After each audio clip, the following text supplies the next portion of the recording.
Hello everyone, this is Asra Sultana, Assistant Professor in Triple Department, ISL Engineering College. Today I am going to start the third unit in Power System Operation and Control subject. So third unit is all about load frequency control. So in this subtopics are governor characteristics, regulation of two generators, coherency, concept of control area, incremental power balance of a control area, single area control, flat frequency control, flat tie line frequency control, tie line bias control, advantages of pole operation, and development of model for two area control. So power system operation which we have considered so far was under conditions of steady state load.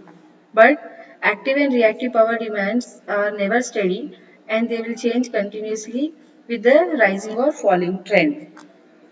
So steam input to turbo generators, that is water input to hydro generators we can say. So this should be continuously regulated to match the active power demand. So if you fail to match this power demand, the machine speed will vary with a change in frequency, which is undesirable. Okay, so we are going to see in this unit uh, why we have to maintain the frequency constant in a power system. Okay, and what is the control area, and what is the voltage regulation of a turbo generator. Okay, so we are going to see all these things in the third unit. So this change in frequency can be undesirable, and the excitation of generators must be continuously regulated to match the reactive power demand with reactive generation. Otherwise, what will happen? The voltages at various system buses will go beyond the prescribed limits. So, because this active and reactive power demands are not steady and they require continuous change, they will continuously change with the rising or falling trend. So, we have to regulate the generators to match this active power demand. So, if we don't match this, so what will happen? The machine speed will vary with a change in frequency, which is undesirable. So the widespread use of electric clocks and the need for satisfactory operation of power stations running in parallel and the relation between system frequency and the speed of the motors has led to the requirement of close regulation of power system frequency. Okay, so we have to maintain the frequency and we have to regulate the generators for the satisfactory operation of power stations running in parallel. Since the control of system frequency and load will depend upon the governors of the prime movers, we must understand the governor operation first. Okay, this is the governor characteristics. Y-axis I have taken speed, x-axis we have taken the load. So this figure shows the basic characteristics of governor. So it is seen that with a given setting there is a definite relationship between turbine speed and the load being carried by the turbine. If the load carried by the turbine will increase, speed will decrease. Okay, if the load increases, speed decreases. Okay, we are showing this one here. 25% load, speed is 99%. At 50%, it is okay, some 98%. Okay, so as load increases, speed decreases. So if the turbine is operating at 25% load, speed is 99%, and if the load is increased to 50%, the speed is dropping to 98%. Okay, same thing it is shown here. So when it is 25%, speed is 99%, and when load is 50%, speed is decreasing to 98%. If A is initial operating point and the load is dropped to 25%, the speed will increase. Okay, here we are taking one point A. A. If this point is, if A is the initial operating point and the load is dropped to 25%, the speed increases. In order to keep the speed same as at A, the governor setting by changing the spring tension in the fly ball type of governor will be resorted, and the characteristic of governor will be indicated by the dotted lines, okay, as shown in the figure. But in practice, change in characteristics will be obtained by remotely operating the governor control motor from the control room. Okay, from the control room we are controlling this operation of the governor. So a turbine can be adjusted to carry any given load at a desired speed. But whatever characteristics we have seen is the ideal characteristics. So practical one will be somewhat different. Okay, because opening at different loads, because of that, uh, because of valve opening at different loads, and due to other reasons, practically seeing the characteristics may be varying from an ideal characteristics. If the system consists of a single machine connected to a group of loads, the speed and the frequency change in accordance with the governor characteristics will be changing. So if we are not maintaining frequency constant, regulation control is not required. But it is very important to keep the frequency as constant. So regulation control is also required. So frequency will normally vary by 5% between light load and full load conditions. On the other hand, if constant frequency is required, operator can adjust the speed of the turbine by changing the governor characteristics as and when desired. Now let us see the few definitions, that is flat frequency regulation, parallel frequency regulation, flat tie line loading control, and tie line loading, tie line bias control. Okay. So first let us see the flat frequency control. There are two plants here, S1, S2, and load is connected to them. And these two plants are connected to each other through a tie line. If a change in load is taken care of by two machines running in parallel, as shown in figure, the complexity of the system will be increased. So possibility of sharing the load by two machines is as follows. If there are two stations, that is S1 and S2, interconnected through a tie line, if the change in load is either at S1 or S2, if the generation of S1 alone is regulated to adjust this change, so as to have the constant frequency, then this method is called as flat frequency regulation. Okay, so what is flat frequency regulation method? So there are two stations S1 and S2. If the generation of S1 alone is regulated to adjust the change in frequency, to adjust the changes to have the constant frequency, then this regulation is called as flat frequency regulation. So under such situation, station S2 will be operating on base load. So major drawback of this flat frequency regulation method is that S1 must absorb all the load changes for the entire system. So tie line between these two stations would have to absorb all the load changes at station S2. Since the generator at S2 will maintain its output constant. Okay, we are changing only S1 side. We are not changing S2 side. So S2 will maintain output constant, but S1 should absorb all the load changes for the entire system, and the tie line between the two stations will absorb all the load changes at station S2. So operation of generator S2 on base load has the advantage when S2 is more efficient than the other station, and it is desirable to obtain maximum output of S2. Now let us see the parallel frequency regulation.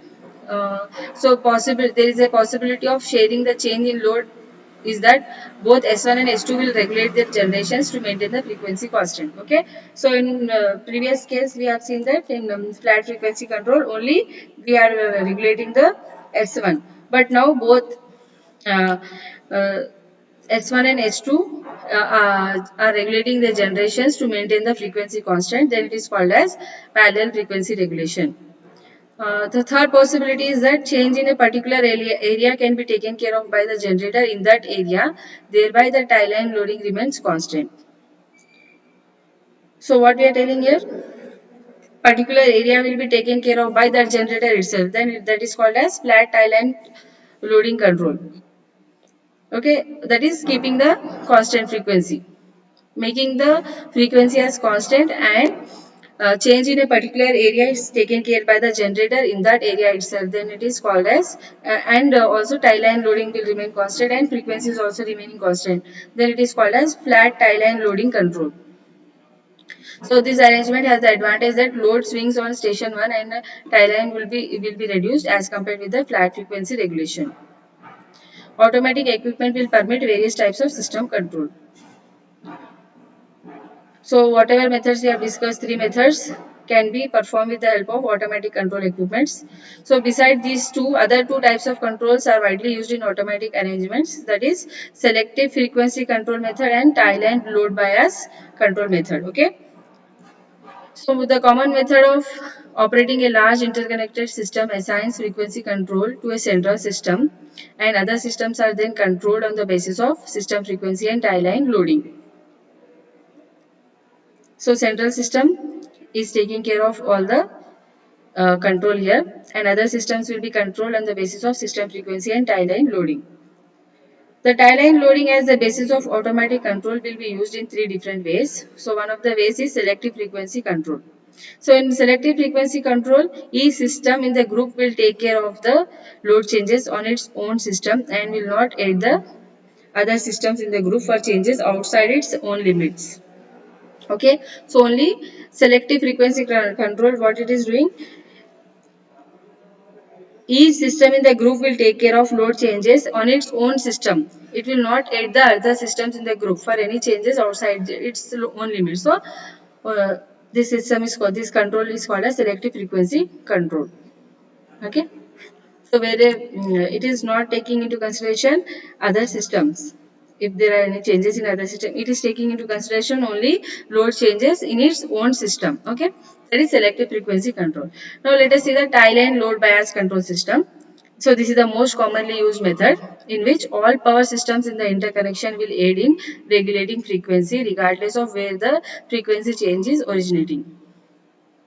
Okay, uh, it is uh, it is the most commonly used method in which all power systems in the interconnection will aid in regulating frequency wherever regardless of where the frequency change is originating. Wherever the frequency changes are occurring, it does not bother, but the entire system will take care of the maintenance of frequency constant. Okay, the equipment consists of a master load frequency controller and a tie line recorder measuring the power output on the tie as per a selective frequency control.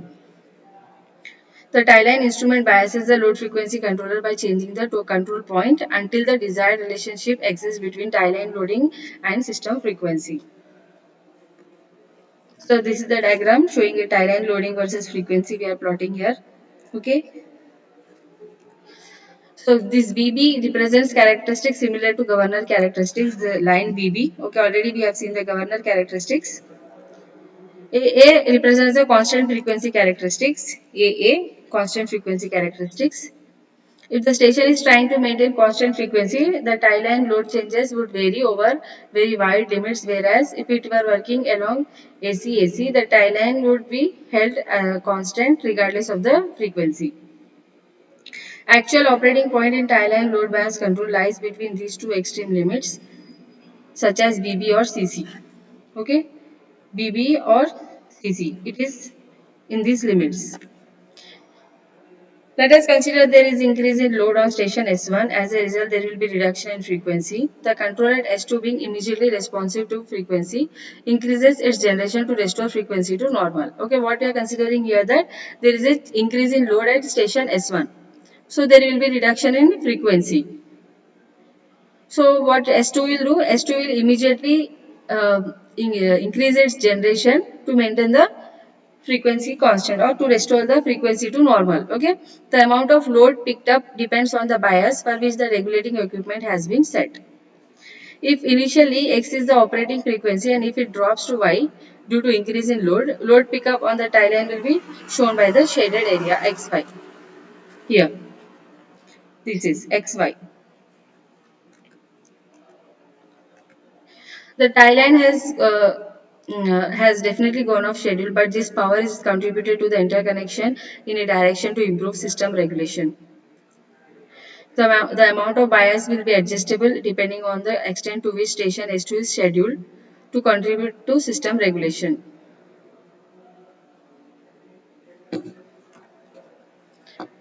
Here let us see the schematic diagram of LF and QV regulator. So we can see a main steam valve and valve control mechanism, load frequency controller, frequency sensor, turbine, generator, controllable excitation, QV controller and voltage sensor. So in a large interconnected system, manual regulation is not feasible and therefore load frequency equipment will be installed for each generator. So for voltage control also voltage regulation equipment is installed on each generator.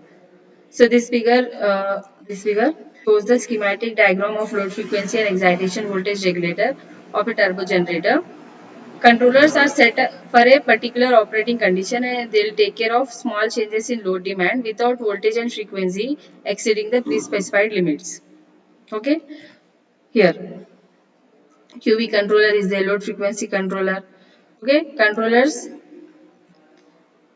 will reset either manually or automatically, and these controllers are set for a particular operating condition and they will take care of small changes in load demand without voltage and frequency exceeding the pre-specified limits. Okay, so they will see that these controllers, these voltage and frequency are within the pre-specified limits. Small changes in load depend upon the change in rotor angle and is independent of bus voltage, whereas the bus voltage is dependent on machine excitation. We know this one. Okay, that is on the reactive generation Q and is independent of rotor angle. Therefore, the two controls, that is load frequency and excitation voltage control, are non-interactive for small changes and they can be modeled and analyzed independently. So, load frequency and excitation voltage both we are analyzing independently. The load frequency controller is slow acting because of large time constant contributed by the turbine and generator moment of inertia, and excitation voltage control is fast acting as the time constant of field winding is relatively smaller. Thus transients in excitation voltage control vanish much faster and do not affect the dynamics of load frequency control. So load frequency controller is slow and voltage controller is fast. Okay. So we will consider only load frequency control as aspect of regulation. Regulator designed for control should not be insensitive to fast random changes. Otherwise, system will be prone to hunting, resulting in excessive wear and tear of control equipment and the rotating machines. So, regulator designed for control should not be insensitive to fast random changes. Okay, otherwise system will be prone to hunting and which will result in wear and tear of the control equipment and the rotating machines. Main objective of this load frequency control is to exert control of frequency and at the same time of the real power exchange via the outgoing lines. The change in frequency and the tie and real power are sensed, which is a measure of the change in rotor angle. There is error to be corrected. Error signals, that is DFI and DP tie, are amplified, mixed and transformed into a real power command signal DPCI, which will be sent to the prime mover to call for an increment in the torque. The prime mover will bring change in the generator output by an amount dPGI, which will be changing the values of DFI and DP tie. The process will continue till the deviation DFI and DP tie are well below the specified tolerances.